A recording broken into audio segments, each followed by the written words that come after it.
Missouri's governor is pushing back against a lawmaker calling for him to block resettlement of Palestinian refugees in the Show Me state.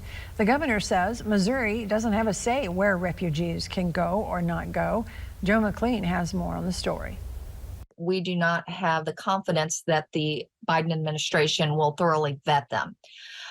There are a lot of those that have anti-American and anti-Israel sentiments. Dinkins said she does have sympathy for Palestinians who need to flee the conflict in Gaza, but said she believes the threat of terrorism outweighs that need. That's a tough decision to make, but when you look at the whole picture, it would only take one individual in that to have alternative motives and come in and kill thousands of Americans.